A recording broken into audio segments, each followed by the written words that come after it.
So here we are in a nice suburban street, but a potential gold mine for criminals, which is why I have with me Detective Inspector Paul Barton from Hampshire Police. So describe the crimes that we're looking for here, Paul. Right, so what we're actually talking about is distraction burglary, or bogus callers, as some people may have heard of it. It's quite a despicable crime. It's where we've got organised people that actually target vulnerable victims, in particular the elderly. They trick their way into the homes. Before you know it, they're going through their belongings and taking all their valuables away. So what sort of things do they get up to? The classic scenario is where they're purporting to be an official, and the most obvious one is a water official. They'll knock on the door, they'll say there's something wrong with the taps, can they come in and just check what's going on? Okay, it's all right, come in. The old man or the old lady will be asked to stay downstairs while they run the taps, and then the thief will go straight upstairs. He'll say, keep them running, you know, I'm just checking your water system. Hey, keep them running. But really what he's doing, he's probably going through their bedroom quite methodically, looking for money or any small items of value that they can take with them. Are these violent criminals? They can be violent. In the main, though, what makes this particularly difficult is they actually charm their way in, so they're very, very pleasant to the occupier. But they can turn nasty, particularly if they're caught in the act of doing what they shouldn't be doing. So you shouldn't go up and disturb them if you're suspicious? Well, I mean, if you're suspicious, you're naturally going to have a look, and that's when they can turn nasty. But I say, if you've got any doubts, then you can always ring the police. But our top advice is obviously don't let them in the first place.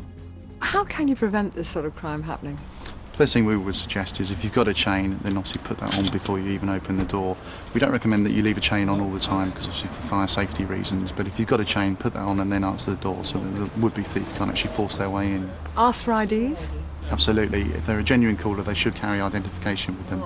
But don't always trust the number that's on there, because that could be their friend who's just in a car with his mobile pretending he's head office. You know, if they're from the water board, the electricity, the gas, get your local phone book. All the numbers are in there, and you can ring head office there and check the identity of that person.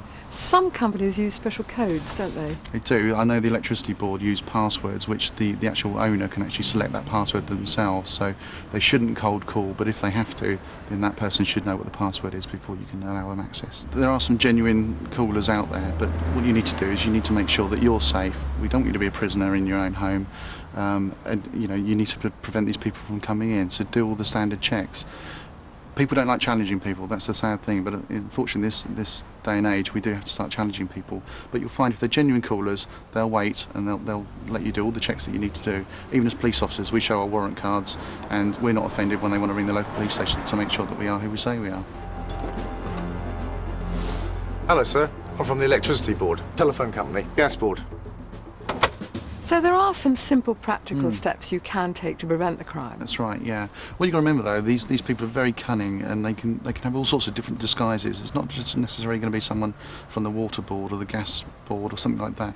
I mean, they can dress up in a suit like myself. They could have a clipboard, and they can keep the occupier talking, doing a questionnaire, or point out something wrong with a house, for instance. But you can bet when that's happening, they've probably got a mate who's going to nip around the back and could get in through the back door. It's quite common, but a lot of people leave their wallets or their handbags on the kitchen table, and within a matter of seconds they can take that away. So you're saying lock your back door? Absolutely. If you're the only one in the house and someone comes to the front door, then make sure your back door's locked and the windows are locked, so it's all secure around the back, and don't let someone keep you talking at the front. Okay, so we've taken sensible precautions, we've asked for IDs and so on. What else could possibly go wrong?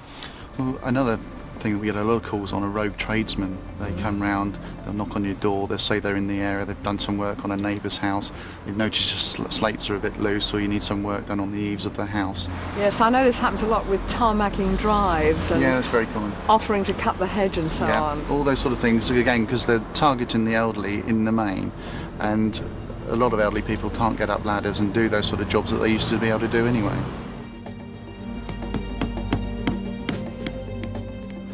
9 times out of 10 they'll do the work, but they'll do it very poorly, and they'll ask for an awful lot of money in return. That's going to be 400 quid, that's all covered. Well, suppose you haven't got that kind of cash.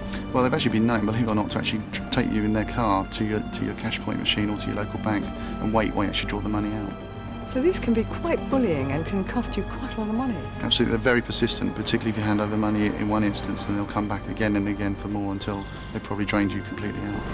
And they don't just look rough, do they? They can look quite respectable. Absolutely, you can get people turning up in suits and they're giving you quotes and things like that and saying they know what they're doing, but let's say don't trust them. You know, if If you need your roof doing, or if you need some work done on your house, then you go to the specialist. You know, you use the phone book, you ring up people that have been recommended to you. There's various ways you can get reputable people to come round. You can even check with trading standards, and I'm sure they can check these people out for you.